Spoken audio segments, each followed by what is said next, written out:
لله والصلاة والسلام على رسول الله وعلى آله وصحبه ومن والاه. أشهد أن لا إله إلا الله وحده لا شريك له وأشهد أن محمدا عبده ورسوله صلى الله عليه وسلم. أعوذ بالله السميع العليم من الشيطان الرجيم. قال الله سبحانه وتعالى: إن الذين قالوا ربنا الله ثم استقاموا تتنزل عليهم الملائكة ألا تخافوا ولا تحزنوا وأبشروا بالجنة التي كنتم توعدون.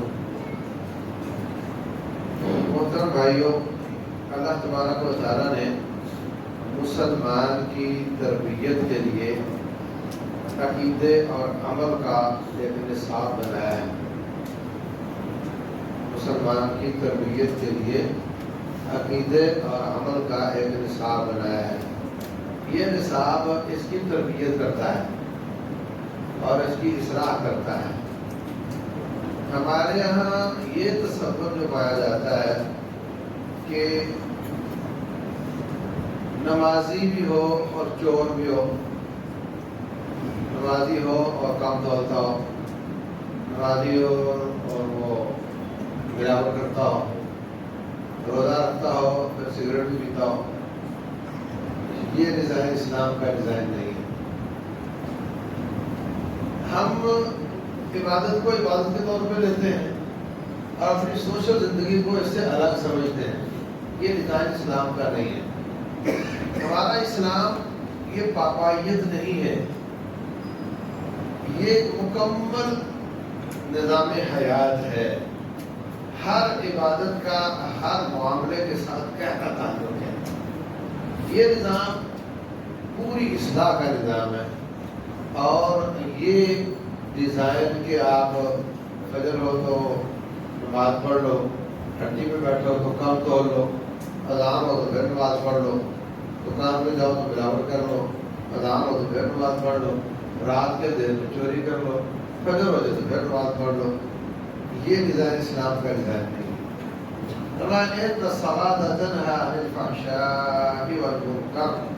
نماز پڑھو گے تو نہ تمہیں کسی قسم کی برائی رہ جائے گی اور نہ کسی قسم کی بے حیائی رہ جائے گی. اگر نماز ہے، اگر نماز کو نماز کے طریقے سے پڑھا ہے، نبوی طریقے سے پڑھا ہے، یہ نہیں ایسا نہیں کہ جناب جتنی آئے جہاں آئے جیسی ہے رگڑ دو، سمجھ آئی پر ٹھیک ہے اللہ بڑا قبول رحیم ہے، وہ قبول کرنے والی ذات ہے. یار مولوی صاحب تو بڑے سخت ہیں، ہے نا. اس طرح نہیں ہوتا، اس طرح بالکل نہیں ہوتا. یہ ایک پیٹنٹ سسٹم ہے جو رب نے نازل کیا ہے، جو رسول اللہ صلی اللہ علیہ وسلم نے پیش کیا ہے اور اپنی طرف سے اس میں اضافہ نہیں کر سکتے ہو. اس پوری عبادات کے نظام میں نبی صلی اللہ علیہ وسلم ذرا بھی اضافہ نہیں کرتے اور نہ کمی کرتے ہیں. یہ نظام آسمان سے ہے. چھوٹی سی بات ہے کہ آپ نے فرمایا میں شہد اپنے اوپر حرام کرتا ہوں، امت پر نہیں اپنے اوپر کرتا ہوں. وہی آ گئی یا ایھا النبی انداز کیا لما تحرم ما احل اللہ لک. یہ حلال حرام تو ہمارا کام ہے. ہم نے جب حلال کیا تو آپ نے کیوں حرام کیا؟ اس طرح نہیں ہوتا. یہ نظام ہے اور اس میں جیسے جیسے رب نے فرمایا نماز ویسے پڑھنی پڑے گی، جیسے فرمایا روزہ رکھو ویسے رکھنا پڑے گا. روزے کا معنی کہ بس تھوڑی کھانے پینے کی ترتیب ٹھیک کر لو نا. پہلے صبح دوپہر شام کھاتے تھے، اب شام 12 بجے اور صبح کھاتے تو 3 ٹائم تو ہو گیا نا. ترتیب ٹھیک کرنے کا نام روزہ نہیں ہے. رسول اللہ صلی اللہ علیہ وسلم فرماتے ہیں من لم يدع قول الزور والعمل به فليس لله حاجة في ان يدع طعامه وشرابه. جس شخص نے شریعت کے خلاف ورزی نہیں چھوڑی قول میں اور عمل میں، قول میں اور عمل میں شریعت کی بغاوت نہیں چھوڑی، اس کے بھوکے پیسے مرنے سے کچھ نہیں ہوتا، کوئی فائدہ نہیں ہوتا. اور یاد رکھو ہر عبادت کا اثر اس جہان میں بھی نظر آتا ہے اور اس جہان میں بھی نظر آئے گا. اور رب کعبہ کی قسم ہے جس کا اثر اس جہان میں نظر نہیں آتا اس کی عبادت کا اس جہان میں نظر نہیں آئے. عبادت ایک ہے، یہاں سلمان دکھائے وہاں دکھائے، ایسا نہیں ہوتا. یہ جو آیت آپ کے سامنے میں نے پڑھی کہ نماز بے حیائی برائی سے روکتی ہے، یہ مرنے کے بعد روکے گی. اور مرنے کے بعد کوئی بے حیا ہوگا؟ مرنے کے بعد کسی میں کوئی فحاشی کوئی برائی ہوگی؟ سب سے بڑا نیکوکار فرعون ہو جائے گا اور غلام ہو جائے گا اور سارے نیک ہو جائیں گے، وہاں کوئی آپشن ہی نہیں ہوگا نافرمانی کا. یہ بے حیائی برائی سے یہاں روکتی ہے. کتنے لوگ کہتے ہیں میں نے اس بھائی سے کاروبار کیا، میں نے کچھ نہ دیکھا، میں نے اس کی کوئی تحقیق نہ کی، بس میں یہ سمجھتا تھا کہ نماز پڑھتا ہے، میں اس کو نماز پڑھتا دیکھتا تھا، بڑا ہی چیٹر نکلا. کیوں؟ ایسا کیوں ہے؟ ایسا کیوں ہے؟ اس لیے کہ ہم نے نماز کو الگ اور تجارت کو الگ سمجھا ہوا ہے. أَصَلَاتُكَ تَأْمُرُكَ أَن نَّتْرُكَ مَا يَعْبُدُ آبَاؤُنَا أَوْ أَن نَّفْعَلَ فِي أَمْوَالِنَا مَا نَشَاءُ. شعیب علیہ السلام کو ان کی قوم کہتی تھی کیا تیری نماز تمہیں حکم دیتی ہے کہ ہمیں کہو کہ تم یہ نہ کرو وہ نہ کرو، کام نہ کرو، جھوٹ نہ بولو؟ تیری نماز منع کرتی، نماز منع کرتی، روزہ منع کرتا ہے. تو ہر عبادت کی ایک تاثیر ہے، یہ ریالٹی ہے. منڈا منڈا ڈالتے رہو، ٹھیک ہے ماشاء اللہ جی ماشاء اللہ سب آپ نے سوچا آپ ہی رات ادھر چلتے ہیں. میرے بھائیوں سیدھے ہو جاؤ، اس طرح نہیں چلے گا، اس طرح نہیں چلے گا. اللہ تعالیٰ کی عبادات بندے کے بل کس نکال کے اس کو سیدھا کر دیتی. فرمایا اس سے اللہ کا خوف حاصل ہوتا ہے. روزے سے کیا حاصل ہوتا ہے؟ لعلکم تتقون. یا ایھا الناس اعبدوا ربکم، اور لوگوں اپنے رب کی عبادت کرو. الذی خلقکم، جس نے تمہیں بنایا، والذین من قبلکم، تمہارے ابا دادا کو بھی اس نے بنایا. یا اللہ عبادت تیری کرے تو کیا دے گا؟ کہا لعلکم تتقون، بس میں اپنا خوف ادا کروں. یا اللہ تیرے خوف سے کیا ہوتا ہے؟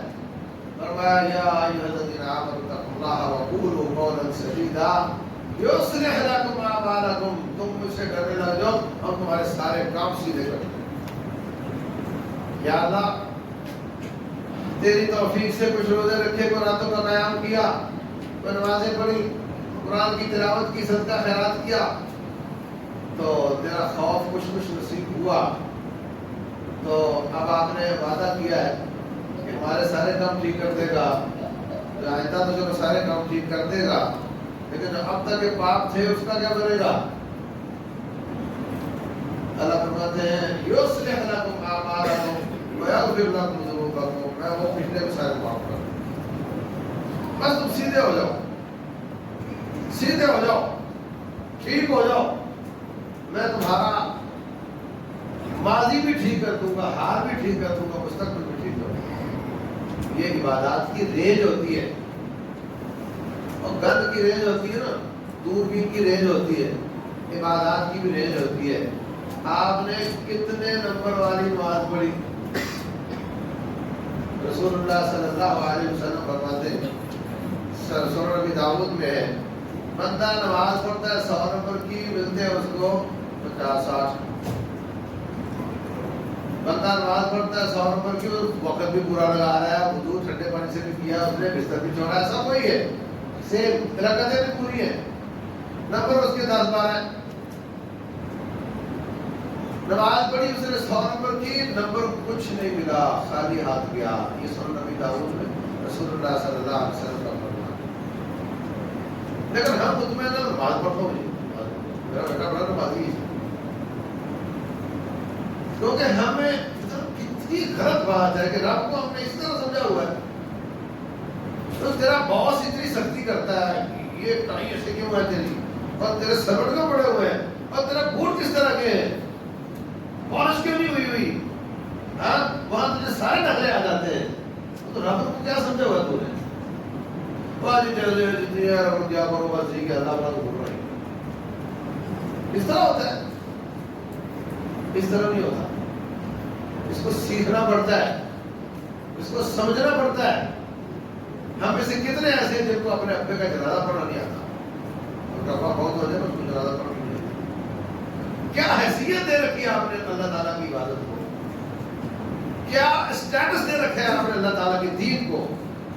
کتنا حصہ آپ کی زندگی میں رب کے دین کا، جبکہ اللہ تعالیٰ نے آپ کو اپنی عبادت کے لیے پیدا کیا۔ سارے کام آپ کے سامنے ہیں، ان کی کوئی حیثیت نہیں ہے۔ اولین ترجیح اور پریورٹی آپ کی اللہ تعالیٰ کے دین کو ہونی چاہیے۔ کس کام کے لیے آپ ہیں؟ آپ کو پتا ہے آپ کیا ہے؟ آپ کو اپنی اوقات کا پتا ہے؟ آپ کی اوقات کیا ہے؟ آپ کی اوقات یہ ہے کہ آپ اللہ تعالیٰ کے عابد ہیں، اللہ کے کیا لگتے ہیں؟ عبد لگتے ہیں۔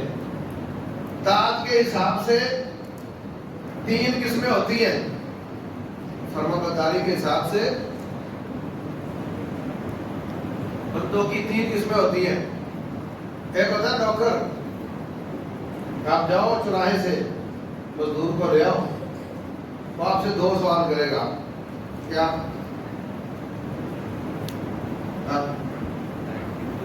کام ہے؟ پھر پوچھے گا کیا دو گے؟ اگر آپ نے کام کہا کہ اینٹیں چھت پہ پہنچانی ہے اور آپ نے کہو گھر والوں کے کپڑے دھو دیں، تو میں نہیں دھوتا۔ ہاں نا؟ یہ نوکر ہے جو تنخواہ پر کام کرتا ہے۔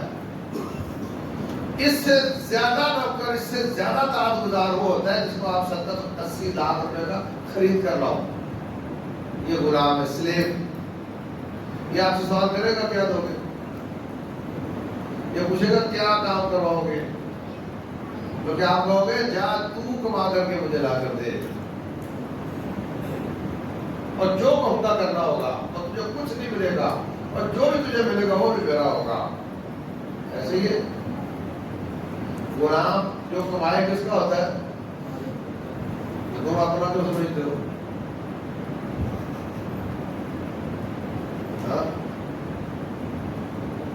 اپنے کمائے کو اپنا کیوں سمجھتے ہو؟ اوقات یاد رہی ہے نا؟ یہ ہوتا ہے غلام۔ اس سے بھی بدتر غلامی اس کی ہوتی ہے جس کو مالک نے اپنے ہاتھوں سے بنایا ہو، اور وہ ہے ہم۔ کس منہ سے کہیں کہ اللہ یہ عبادت کرے تو کیا دے گا؟ ہاں، مولوی صاحب کی جان کھا لیتے ہو، مولوی صاحب بتاؤ اس کی کیا فضیلت ہے؟ کیا مطلب کہ اگر فضیلت ہوئی تو کریں گے، ورنہ کیوں کریں بھائی؟ اوقات یاد ہے؟ نہیں یاد۔ اگر اس کی فضیلت نہیں تو کیوں کریں؟ بھلے نہ اپنے کہا ہو کہ تو وہ تیرا مالک ہے اور تو اس کا غلام ہے، اور تجھے اس نے بنایا ہی عبادت کے لیے۔ وَمَا خَلَقْتُ الْجِنَّ وَالْإِنسَ إِلَّا لِيَعْبُدُونِ۔ تو تو کہتے ہیں کیا دے گا؟ لو کیا بتی کا شوربہ اپنے آقا سے کہتا ہے اگر میں تیری اطاعت کروں تو کیا دے گا؟ وہ کہے کچھ نہیں دوں گا تو پھر کیا نہیں کرو گے؟ تو میرے عزیز بھائیوں، ہم بنے ہی عبادت کے لیے، اور اس نے بنایا ہی عبادت کے لیے، اور وہ اصل مقصد حیات جو ہے وہ ہماری زندگی میں کتنا حصہ ہے۔ ابھی تھوڑا شیطان پتا ہوا تو ہم یہاں جمع ہیں، عید کی فجر میں کیا حشر ہوگا، ہمارے بنے بنائے تقوی کو کیسے وہ ادھیڑے گا ابلیس۔ آپ نے ترس حالت ہو، رات گئی اور بات کی، گزر گیا رمضان کا آئے گا۔ تو میرے عزیز بھائیوں، جس کام کے لیے اس نے پیدا کیا ہے، ہم سارے کے سارے ایک پیپر میں بیٹھے ہیں، پتا آپ کو؟ ہم سارے کے سارے ایگزامینیشن ہال میں بیٹھے ہوئے ہیں۔ ہماری یہ زندگی امتحان کی زندگی ہے، اور امتحان میں جو غلط جواب دے وہ کیا ہوتا ہے؟ ہاں، فیل ہوتا ہے، اور جو طوطے چڑیا بناتا ہے، طوطا چڑیا طوطا چڑیا، وہ کیا ہوتا ہے؟ ہاں، اور جب ان کو بارہ بیٹھا سفید پیپر واپس دے وہ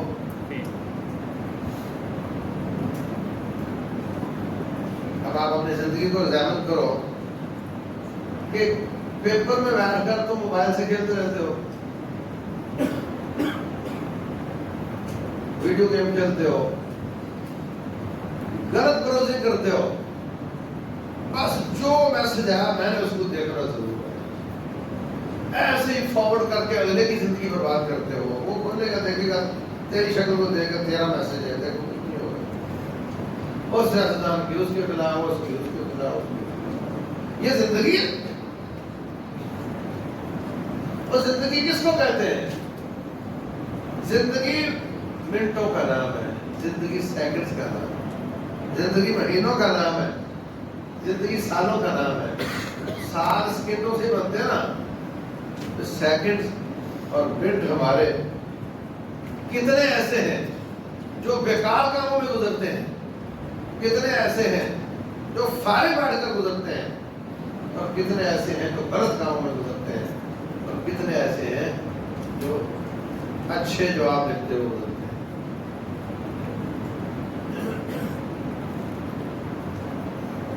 آپ بڑے کماؤ ہے نا ماشاءاللہ سے، بہت کماتے ہیں آپ۔ پیپر جو ہوتا ہے نا، پیپر میں جو غلط لکھے وہ بھی فیل، جو فارغ بیٹھا رہے وہ بھی فیل، جو غلط جو فضول چیزیں لکھے وہ بھی، اور جو ایسے جواب لکھے جو پیپر میں آئے نہ ہو۔ کتنے لوگ ایسی عبادتیں کرتے ہیں جن کا کتاب و سنت میں کوئی ثبوت نہیں ہے، پورا علاقہ بھرا ہوا ہے، ایسی ایسی عبادتیں گھڑ لی گئی ہیں جن کا شریعت میں کوئی ثبوت نہیں ہے۔ استاد کہتا ہے بیٹے پیپر میں بیٹھ کر پہلا کام یہ کرنا ہے کہ سوال کو ٹھیک طریقے سے سمجھ رہے ہیں، سوال کو ٹھیک طریقے سے سمجھ رہے ہیں، کہتا ہے کہ نہیں؟ یہ جو مدرسے ہیں نا، یہ سوال سمجھانے کے لیے ہیں۔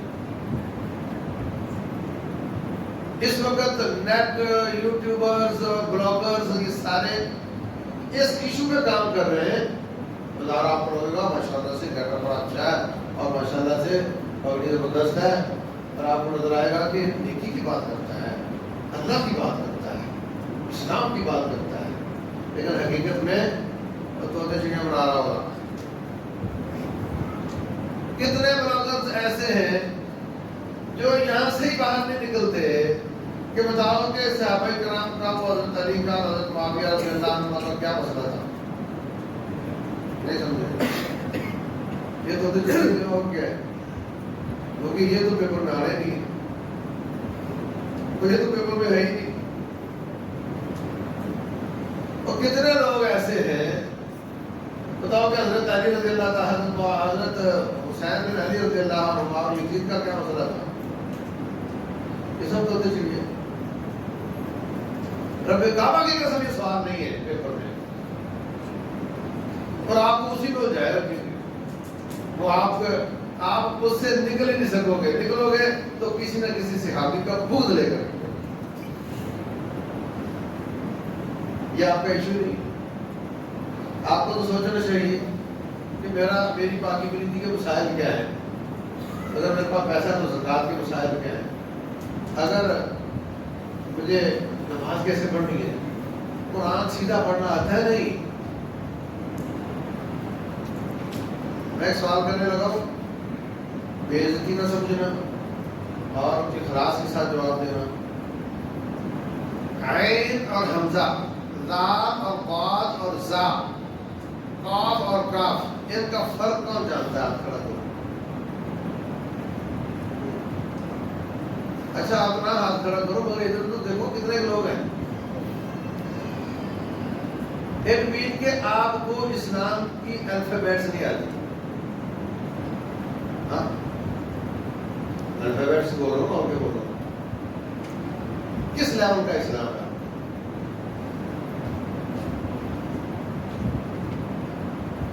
یہ سیکھنا ہے۔ فروٹفل کام کرو، زندگی امتحان میں بیٹھ کر ادھر ادھر مت دیکھو، ٹھیک طریقے سے یوٹیلائز کرو اپنی زندگی کو۔ یہ موبائل زندگی کھا رہا ہے، زندگی برباد کر رہا ہے.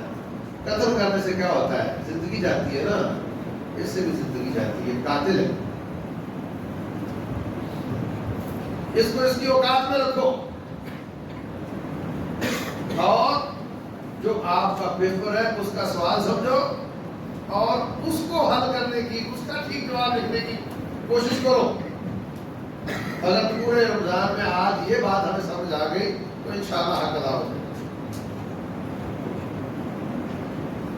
اور پیپر میں وہ بھی فیل ہو جاتا ہے جس کو جواب تو سارے یاد تھے، جواب تو سارے یاد تھے، پر اس کو استاد نے کہا تھا کہ سب سے زیادہ یاد ہو پہلے لکھنا، تو اس کو مدہ دیکھ کر لکھتا رہا، ڈیٹ میں چیچی کر کے لکھتا رہا اور 2 گھنٹے گزار دیے ایک سوال میں.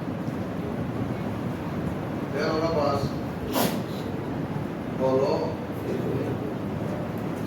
اب آپ کے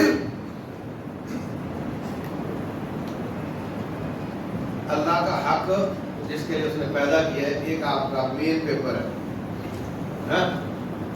اللہ کا حق کیا ہے؟ مین پیپر آپ کا یہ ہے. والدین کا حق ایک پیپر ہے، بیوی بچوں کا حق بیوی پیپر ہے. ٹھیک ہے. تو اگر ایک شخص وہ بچوں کے روٹی کے پیپر کے لیے امریکہ چلا گیا اور باقی سارے پیپر چھوڑ دیا، اس نے والدین کو بھی چھوڑ دیا، بیوی کو بھی، بچوں کو بھی، میں ان کی روٹی ٹھیک کرنے جا رہا ہوں. یہ وہ ہے جو ایک سوال پر سارا پیپر کا وہ نکال رہا ہے، فیل ہو جاتا ہے.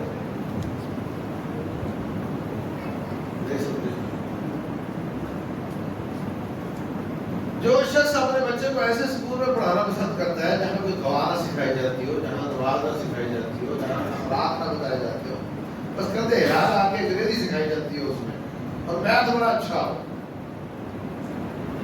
یہ پیپر کے ایک جز پر اتنا وقت لگا رہا ہے اور باقی سارے اگنور کر رہا ہے، فیل ہو جائے.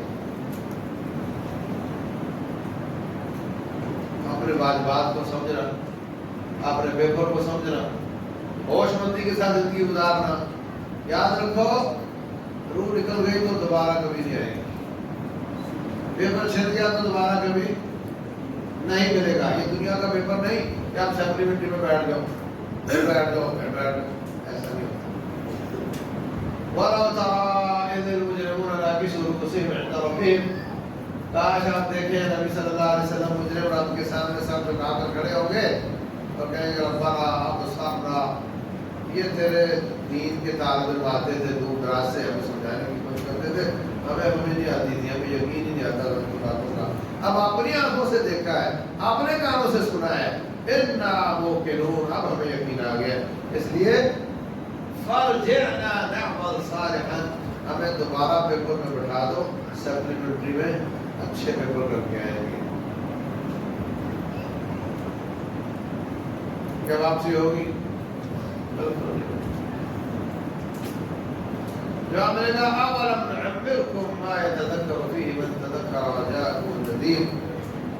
ہم تمہیں لمبی لمبی عمریں نہیں دی، لمبی لمبی عمریں دی تھی، جس نے جو کرنا تھا ہو گیا، ہم دوبارہ نہیں دیتے. اور تمہارے پاس ڈرانے والا بھی آیا تھا. ڈرانے والا کون ہے؟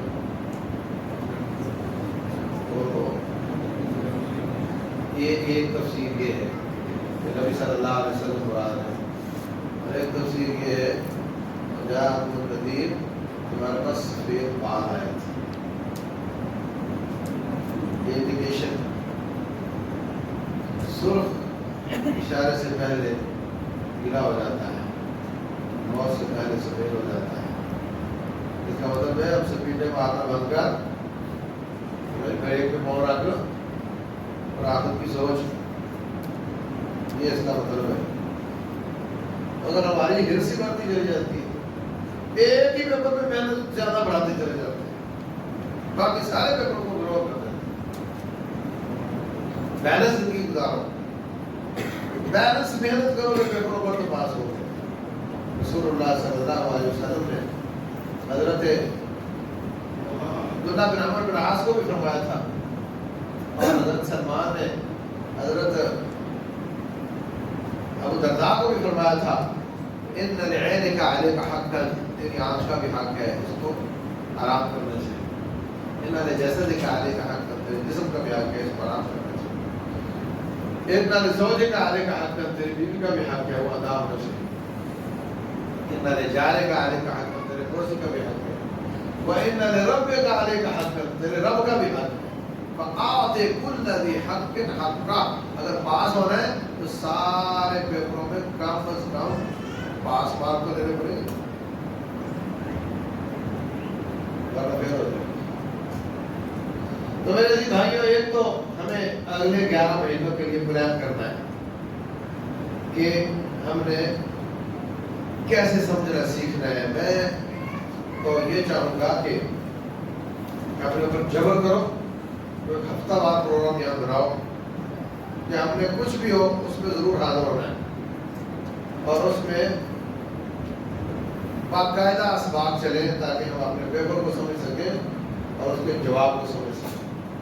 اب تو یہ ہے رمضان میں سال میں ایک آدھ درس سے وہ بات نہیں بنتی، ہمیں ہر ہفتے کا ایک دن خاص کر لینا چاہیے جس میں ہم اس کو سمجھنا چاہیں کہ ہمیں کیا کرنا ہے۔ اپنا عقیدہ سیکھنا چاہیے، دعائیں سیکھنی چاہیے، قرآن کے الفابیٹ سیدھے کرنے چاہیے۔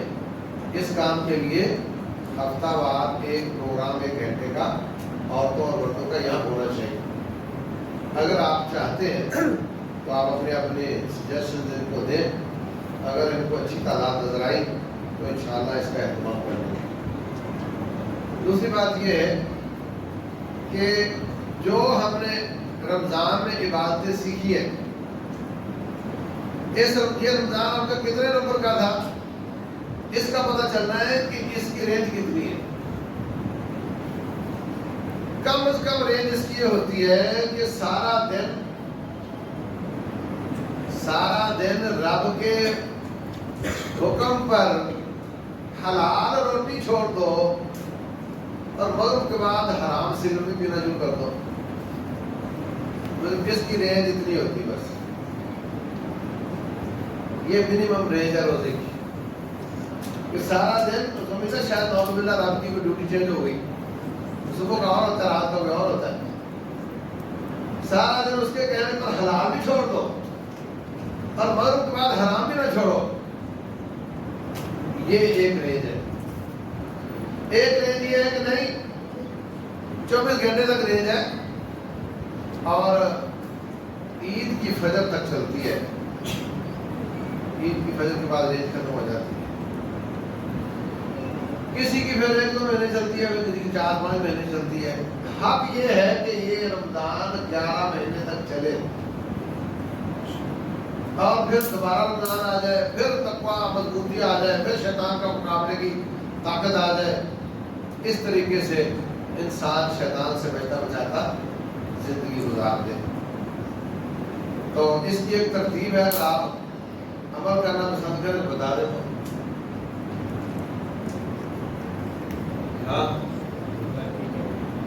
عزم ہے عمل کرنے کا۔ جو ہم نے رمضان میں عبادات کی ہے ان کو منیمائز کر کے اگلے 11 مہینوں میں نافذ کر دو۔ مثلا ہم رمضان میں 11 رکعتیں تہجد پڑھتے رہے اور 11 مہینوں میں ہم پڑھتے ہیں صرف 3 وتر، وہ تہجد کا حصہ ہوتا ہے، وتر عشاء کا حصہ نہیں ہوتا، تہجد کا حصہ ہوتا ہے۔ تو آج سے عزم کرتے ہیں کہ 3 وتر والے آج کے بعد 5 شروع کر دیں گے۔ آئندہ اگلے 11 مہینوں میں 3 کی بجائے کتنے پڑھیں گے؟ 5، 2 2 1 یہ بھی ٹھیک ہے، 2 اور 3 بھی ٹھیک ہے، اور 5 کے 5 ایک تشہد اور سلام سے بھی جائز ہے۔ ایک والا 3 کر لیں، 1 والا 3 کر لیں، ٹھیک ہے بھائیو، ڈن ہو گیا۔ اور ہم نے رمضان میں کیا کام کیا ہے؟ قرآن پڑھا ہے۔ اچھا پہلے مجھے سوال کا جواب دیں کہ پچھلے 11 مہینوں میں جس بھائی نے ایک دفعہ قرآن ختم کیا، صرف ایک دفعہ قرآن پڑھا، اچھا اگر آپ نے نہیں کیا تو دیکھو تو صحیح کتنی ریشو ہے.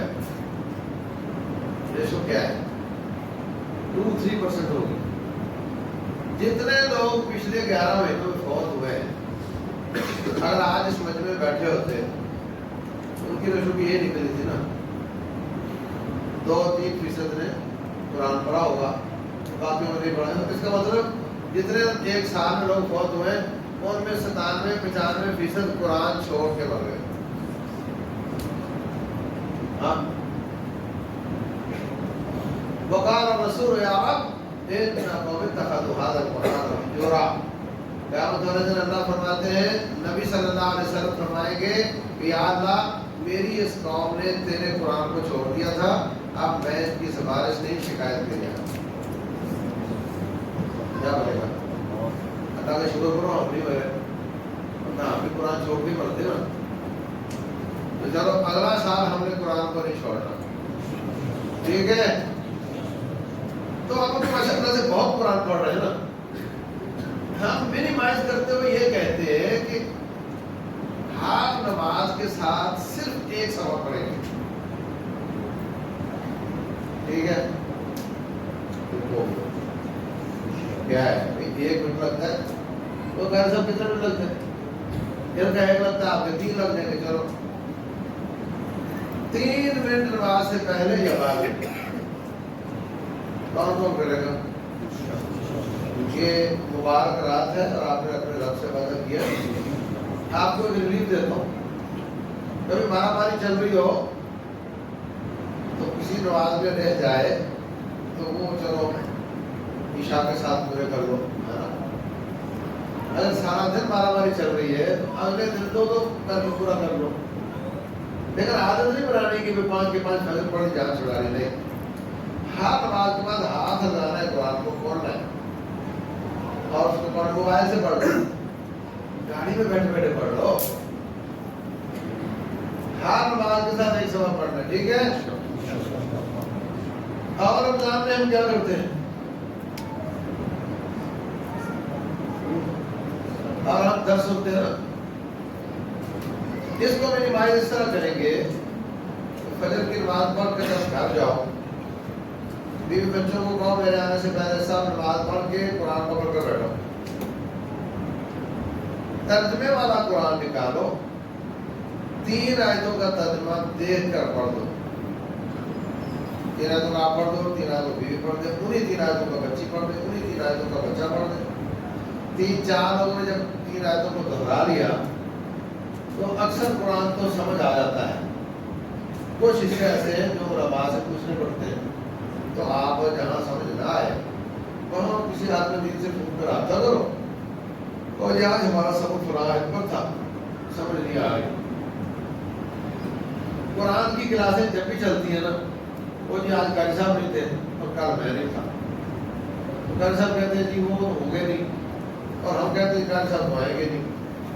تو تم چلو کرتے گاڑی نکل جاتی. گھر میں شروع کرو, خود شروع کرو, دیکھ کر ترجمہ پڑھو, یاد نہ کرو. اگلے دن اگلی آیتیں, اگلے دن اگلی 3 آیتیں, قرآن سے گزر جاؤ.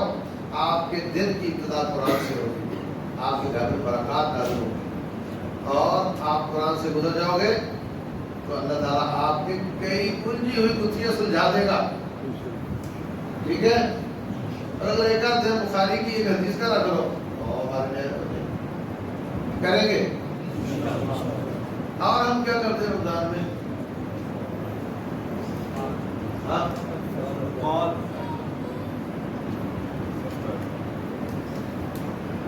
کیا کرتے ہیں, صدقہ کرتے ہیں. دیکھو آپ رمضان میں 10 کروڑ روپیہ جمع کروا دو نا, تو یہ 11 مہینوں کے صدقے کی جگہ نہیں لے سکتا. آپ کو جو محنت دے دیا یہ اس کی جگہ نہیں لے سکتا. وجہ اس کی کیا ہے؟ وجہ یہ ہے کہ رسول اللہ صلی اللہ علیہ وسلم فرماتے ہیں ہر روز 2 فرشتے آتے ہیں. فرشتے اپنی مرضی سے آتے ہیں, ہاں, اور آ کر کے رب سے یہ کہتا ہے یا اللہ جس نے آج صدقہ کیا ہے اس کے مال میں نعم البدل عطا کر دے. اور جس نے صدقہ نہیں کیا اس کا مال ضائع کر دیا۔ دوسرا یہ کہتا ہے اب رب الجلال کو بھیج ہی تو آگے نہیں رہا ہے، پھر مانے گا نہیں، مانے گا نہیں۔ تو آپ اپنے گھر میں ایک باکس رکھ لو، ایک باکس خود بنا لو یا ان سے لے لو، اس میں جتنا پیسہ آپ ایک بچے کو اسکول جاتے ہوئے دیتے ہو نا، اگر آپ 3 بچے سمجھو 4 ہیں، 2 ہیں سمجھو 3 ہیں، جتنا ایک بچے کو دیتے ہو اتنا اس میں ڈال دیں۔ تو اس تھوڑے سے صدقے سے آپ اس فرشتے کی دعاؤں کے مستحق ہو جاؤ گے اور دوسرے فرشتے کی بد دعا سے بچ جاؤ گے۔ کریں گے رسول اللہ صلی اللہ علیہ وسلم فرماتے ہیں احب الاعمال الی اللہ ادومها وان قل، اللہ کو پسند عمل وہ ہے جو دوام والا ہو، اگر جو تھوڑا ہی کیوں نہ ہو، دوام والا۔ کریں گے انشاءاللہ۔ تو جب ہم ترجمہ بھی پڑھ رہے ہیں، جب ہم قرآن بھی پڑھ رہے ہیں، جب ہم تہجد بھی تھوڑا اضافہ کر لیے ہیں، 5 نمازیں بھی چل رہی ہیں، اور جب صدقہ بھی کنٹینیو چل رہا ہے، تو پھر فکر کی بات نہیں، موت جب بھی آئے پھر ہم تارک قرآن ہو کر نہیں مریں گے انشاءاللہ۔ ابھی تو ہم رسک پہ چل رہے ہیں کہ اگر رمضان میں موت آئے تو بلے بلے، اور اگر 11 دنوں میں آئے تو کام خراب ہے۔ اب ہم نے انشاءاللہ اگلے 11 مہینے ایسے گزارنے ہیں کہ فکر کی بات نہیں، جب بھی آ جائے انشاءاللہ ہم رب کی رحمت کے امیدوار ہوں گے۔ رب الجلال ہم سب کو معاف فرما دے، جنتوں کا حقدار بنا دے، جہنم سے ہماری گردنوں کو آزاد فرما دے، ہمارے بیماروں کو شفا کاملہ عاجلہ عطا فرما دے، ہماری تمام پریشانیوں کو دور فرما دے۔ کہ ایمان پر دنیا سے ہمارے رشتہ دار مسلمان جا چکے ہیں، اللہ ان کو بھی معاف کر دے، ان کے درجات کو بھی بلند کر دے۔ رب الجلال ہماری ٹوٹی ٹوٹی عبادات کو قبول فرما لے اور اس پر استقامت دکھانے کی توفیق دے دے۔ واللہ اعلم، صلی اللہ علیہ وسلم وبارک علی نبینا۔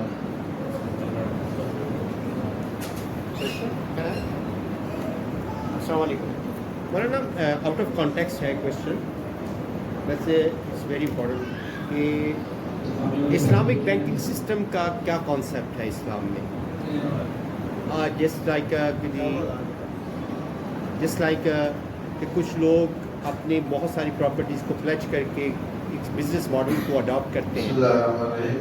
سوال ہے لمبا، لیکن میں انشاءاللہ بہت مختصر بتاؤں گا اور انشاءاللہ آپ کو سمجھ بھی آ جائے گا اگر آپ کی توجہ پڑھائی کی طرف نہ ہوئی تو۔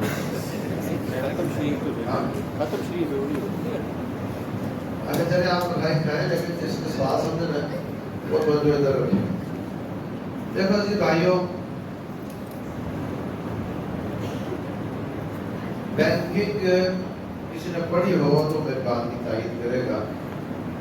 جب آپ کوئی پیسہ کسی وجہ سے بینک میں داخل کرتے ہیں، کسی وجہ سے، وہ کار کی قسط ہو، وہ ڈپازٹ ہو، کچھ بھی ہو، وہ اس کو 1/20% کا کلیہ مارتے ہیں،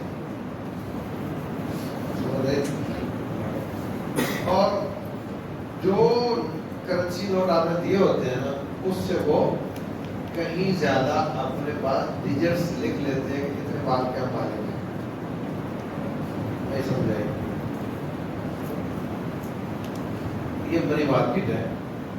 آپ بازار جائیں، منڈی جائیں، مال خریدیں، چاول لیں، چاول سے گندم لیں، گندم سے جو لیں، جو سے کھجوریں لیں تو نفع ہوتا نہیں۔ ایسے ہی وہ جب پیسہ بینک میں جائے گا، نکلے گا، جائے گا، نکلے گا، اس سے وہ پکڑ نکالتے پانی سے۔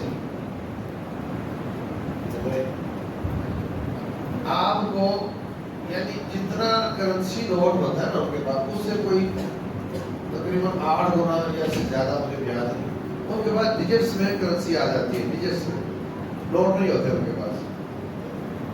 اس لیے وہ کبھی بھی آپ قرض لینے جاؤ نا تو کبھی آپ کو نوٹ نہیں پکڑائیں گے، آپ کے اکاؤنٹ میں ڈیجٹ لکھ دیں گے اور آپ کو چیک بک دے دیں گے اور اسٹیٹ کارڈ دے دیں گے۔ وہ جو فریکشنل ریزروز ہوتے ہیں ان کے پاس، اس کو یوٹیلائز کرنے کے لیے وہ یہ کرتے ہیں۔ یہ بینکنگ سسٹم ہے۔ اور اب اس سسٹم سے کوئی بینک مستثنا نہیں ہے، اور یہ سودی سسٹم ہے. وہ کسان ہو، اس کی بہن ہو، اس کی ماں ہو، اس کے پاپا ہو، سب اسی سسٹم کے تحت ہے. ایک بات یہ سمجھ لو. دوسری بات یہ سمجھو، جیسے آپ کا تعلق ہے، ایک آپ کا ابا ہوتا ہے، ایک آپ کا بھائی ہوتا ہے، ایک آپ کا بیٹا ہوتا ہے. ایسے ہی تو بینک کا بھی ایک ابا ہوتا ہے، اس کا نام اسٹیٹ بینک ہے، اور ایک اس کا بھائی ہوتا ہے، اس کا نام سسٹر بینک اتنے بھی ہے. اور ایک اس کا بیٹا ہوتا ہے جو کلائنٹ ہوتا ہے، جو جا کر کوئی کام کرواتا ہے، کوئی کچھ بھی کرواتا ہے، ویسے ڈپوزٹ کرتا ہے، یہ کلائنٹ ہوتا ہے. تو جتنے بینک ہیں پوری دنیا کے،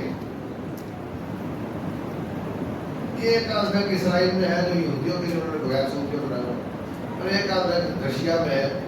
باقی پوری دنیا کے جو بینک ہیں تقریباً وہ اسی سسٹم پہ ہیں کہ وہ جب بھی اسٹیٹ بینک سے قرض لے گا تو اس پر ڈسکاؤنٹ ریٹ لاگو ہوگا.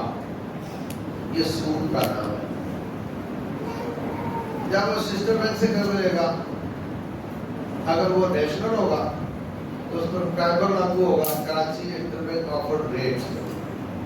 اور اگر وہ انٹرنیشنل بینک سے لے گا تو اس پر لائبر لاگو ہوگا، London interbank offered rate. وہ سود پر لے گا، سود پر دے گا. باپ سے بھی لے تو سود پر لے گا، باپ کو دے تو سود پر دے گا. اور نیچے کلائنٹ جو ہے، اب وہ کہتا ہے اس کے ساتھ میرا تعلق مسلمان ہے، یہ کیسے ہوتا ہے؟ مطلب گٹر کی ہوتی کو آر او پلانٹ لگ سکتا ہے؟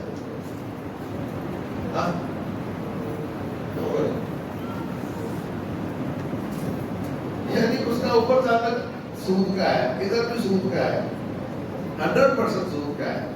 اور بولے نہیں جو مسلمان ہے یہ کھڑکی صادق ہے، یہ کھڑکی امین ہے، پیچھے کٹر ہوئی ہے.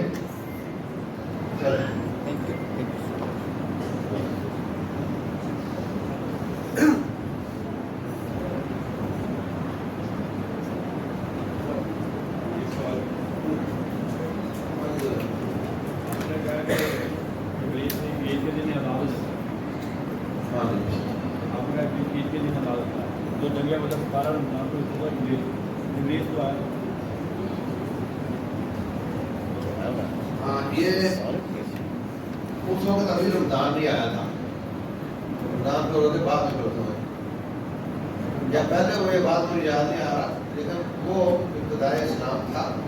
ہو سکتا ہے یہ جو آپ نے فرمایا نا کہ سفیدت مارا شیاطین کہ شیطان جو ہے باندھ دیے جاتے ہیں، یہ اس سے بعد کی بات ہو اور وہ واقعہ پہلے ہو گیا ہو. دوسری بات کو سمجھا کہ یہ حکم کے ان کو باندھ دیا جاتا ہے، اس کی کوئی تاریخ معلوم نہیں ہے. نمبر 2 یہ ہے کہ ہر کسی قاعدے میں کوئی نہ کوئی ایکسیپشنل کیس ضرور ہوتا ہے، تو یہ بھی ہو سکتا ہے. سر ایک مولانا نے اس کو استعارن لیا گیا کہا، انہوں نے کہا کہ استعارن ہے کہ شبہ کان باندھ دیا جاتا ہے، یہ استعارن ہے؟ نہیں، استعارہ نہیں ہے. آپ یورپ چلے جاؤ تو آپ کو بازاروں میں نظر آئے گا شراب بنا ہوا ہے، سمجھے آپ بات؟ مطلب فزیکلی نظر آتا ہے کہ رمضان کے دنوں میں فرق ہوتا ہے بازاروں کا. تو یہ تو ہے، لیکن آپ نے فرمایا سب نہیں، ادھر بڑے بڑے باندھے جاتے ہیں.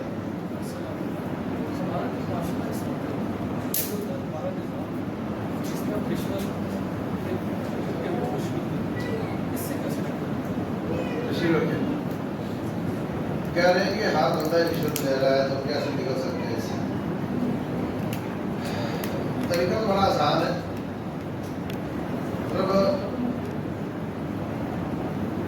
کسی نے مثال بتائی ہوئی کسی سچی ہے کہ نہیں، ایک بادشاہ تھا، انہوں نے دیکھا کہ ایک مہار وہ 15-20 گدھوں کو لے کر جا رہا، سب لائن میں جا رہے ہیں. تو اس نے کہا یہ ٹھیک ہے، اس کو نا آپ اختیارات دو. تو اس کو اختیارات دیا تو سب کو سیدھا کر دیا تھا. مطلب بات یہ ہے کہ اوپر کوئی بھی امانت دار شخص آ جائے اس کے بعد وہ سیدھا کر سکتا ہے اللہ کو بول سے. لیکن مسئلہ یہ ہے کہ اس وقت کرپشن پالیسی بن چکی ہے, اسٹریٹجی کا حصہ ہے. کرپشن بری نہیں سمجھی جا رہی بلکہ اس کو اچھے معنوں میں لیا جا رہا ہے بلیک میل کے لیے. تو جب اوپر سے ہوتی ہے تو پھر نیچے ہر جگہ پہنچ جاتی ہے. اللہ تبارک و تعالیٰ ہمارے بس میں تو اتنا ہی ہے نا. دیکھو ایک آدمی ووٹ دیتا ہے کہ وہ جو میرے بدماش بچے کو تھانے سے چھڑائے گا نا اس کو ووٹ دوں گا. یہ خود کرپٹ ہے. تو ہم اپنے لیول پر کرپشن ختم کرتے ہیں. میرے لیول پر جو ہے نا میں اپنی ختم کروں آپ اپنی ختم کریں تو اللہ تبارک و تعالیٰ اوپر بھی کوئی فائدہ کر دے گا اس کا. یہ سب لوگ ہمارے قدموں پر بیٹھتے ہیں, ہمارے ووٹوں سے آتے ہیں نا, کیونکہ ہماری ترجیحات یہ ہے کہ ہم اس کو ووٹ دیں گے جو میری برادری کا ہوگا جیسا بھی ہو. ہم اس کو ووٹ دیں گے جو میرے بیٹے کو تھانے سے نکلوائے گا وہ جیسا بھی ہو. تو ہم اپنی ترجیحات درست کریں. اللہ تبارک و تعالیٰ پھر حدیث ہے پھر باجہ میں کہ جب قوم معاف طور پہ کمی کرنے لگ جاتی ہے تو پھر اللہ تعالیٰ ان پر ظالم حکمران مسلط کر دیتا ہے.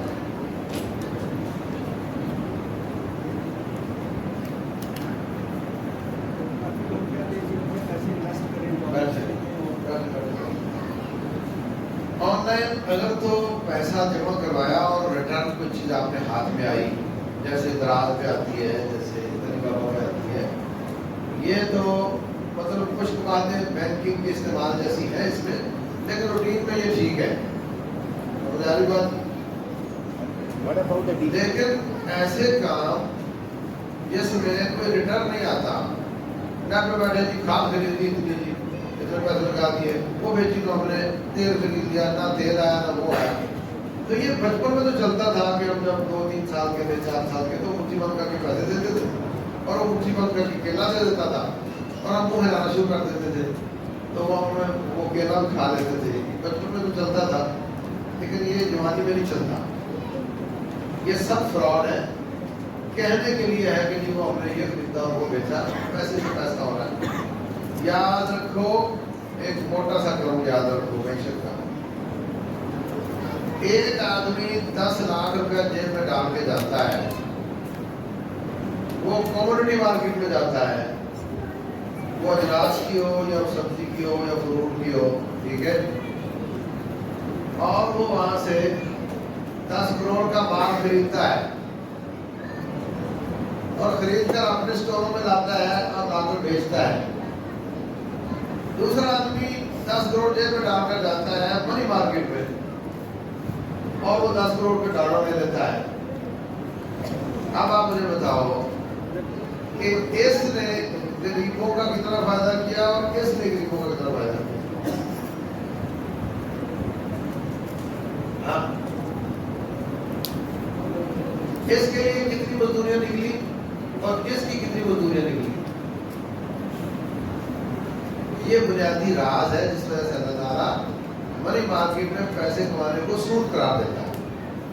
اور جو آپ نے سوال کیا ہے یہ منی مارکیٹ ہی ہے, بہانہ بناتے ہیں کہ ہم نے دیر خرید دیا, ہم نے وہ خرید دیا, کچھ بھی نہیں ہوتا, پیسے سے پیسے ہی ہوتا ہے. بولے اتنے کلک کرو گے تو یہ مل جائے گا, اتنی ویڈیو دیکھو گے تو سب فراڈ ہے. میں ایک اگر تاجر ہوں, میں نے آپ کی سائٹ میں دیکھا کہ لاکھ کلک آ گیا ہے, تو جناب میرا بھی ایڈ لگاؤ اس پہ, اور آپ نے لوگوں کو 4 ٹکے دے کے کلک کروا کے مجھے دکھا دیا کہ 10 لاکھ کلک آ گئے ہیں. تو میں نے سوچا کہ 10 لاکھ کلک گئے ہیں تو 1000 تو راحت بھی آئے گا نا 10 لاکھ سے. پتا چلا تو پیسے لگا کے کلک کروا دی سارے, فراڈ ہوا کہ نہیں. ویڈیو دیکھ کر کلک کر کے یہ سب فراڈ ہے, ناجائز ہے, حرام ہے, بالکل جائز. ڈیجیٹل کرنسی کرپٹو ہو یا کچھ بھی ہو, دیکھو میں کہتا ہوں اوریجنل کرنسی ڈالر ریال یہ منی مارکیٹ ہے. یہ تو سمجھا رہا ہوں آپ کو, اس میں انویسٹمنٹ کرو گے تو سود کماؤ گے. آپ آپ کہتے ہو جس میں مجھے ٹینشن نہیں ہوتی، پیسہ آ جاتا ہے، اس میں غریب ہے اور اس میں یہ بھی تو دیکھو کتنے غریبوں کا فائدہ کر رہے ہو. اور غریب کو روٹی پکا کے کھلانا اچھا ہے یا اس کو مزدوری کے موقع فراہم کرنا اچھا ہے؟ کون کھڑا کرنا اچھا ہے؟ اس کو بیکار کرنا ہے تم نے.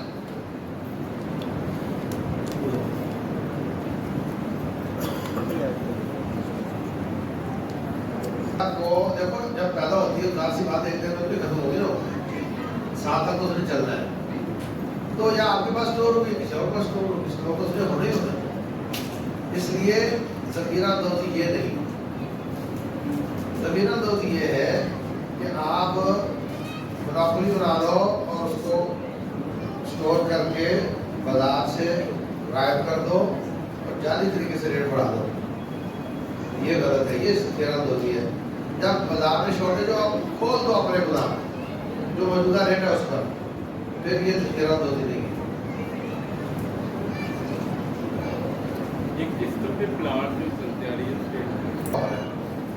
گاڑی کا تو پتا ہے بازار میں اصل میں یہ ریٹ ہے اور یہ زیادہ کر رہا ہے.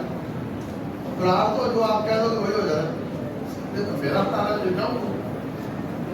جو اس لیے پلاٹ اگر وہ کہتا ہے میں دیتا ہی قسطوں پر ہوں اور میرا یہی ریٹ ہے تو ہم اس پہ کچھ نہیں کہہ سکتے. لیکن جو گاڑی قسطوں کی وجہ سے مہنگی کرے گا اس کو سمجھ آ جاتی ہے. جی جی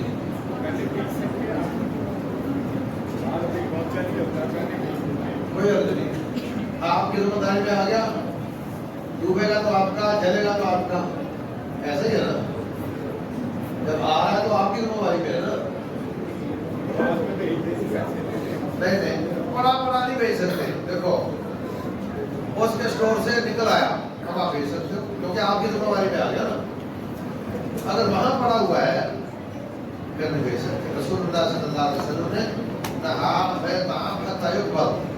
قبضہ لیے بغیر، اور اس میں بھی وہی فلسفہ ہے کہ آپ دیکھو میری چینی پڑی ہوئی ہے 10 ٹن، ٹھیک ہے، کوئی ریٹ ہے 100 روپیہ، آپ نے 103 پہ دے دی، آپ نے ان کو 105 پہ دے دی، آپ کو 110 پہ دے دی، غریب کو کیا ملا؟ پھر آپ نے اٹھائی وہاں سے نکالی، وہ توڑا سی بنا تو توڑے کے اسٹف والا، توڑا بننے والا، توڑا سینے والا، توڑا پرنٹ کرنے والا، توڑا لال کر لانے والا، توڑے میں بھرنے والا، توڑے کو پھر سینے والا، توڑے کو لوڈ کرنے والا، سب کو مزدوری ملی. آپ نے پوری مارکیٹ ہلا کر کے رکھی. تو یہ جو ہے نا کہ بڑا مال مہنگا ہوتا جاتا ہے، یہ بھی منی مارکیٹ بن جاتی ہے. وہ تو بہانا ہی ہے نا کہ چینی ہے، وہ تو پیسے سے پیسے رہا ہوتا ہے نا.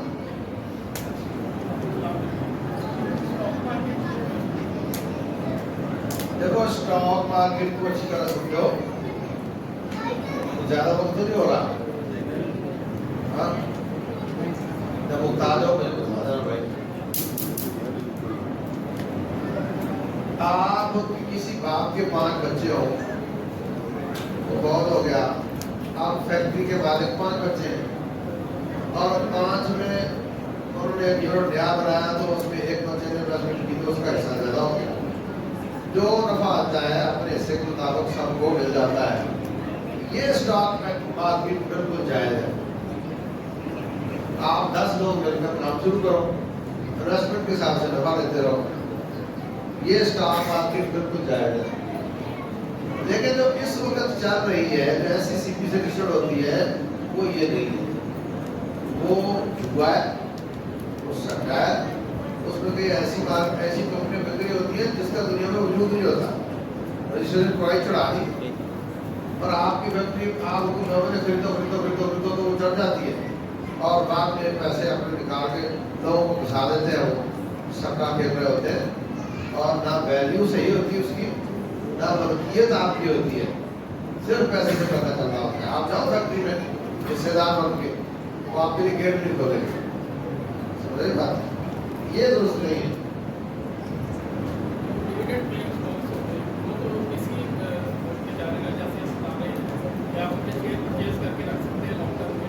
کس کے میں بتا رہا ہوں کہ وہ شیئر کس چیز کے ہوتے ہیں؟ ٹھیک ہے.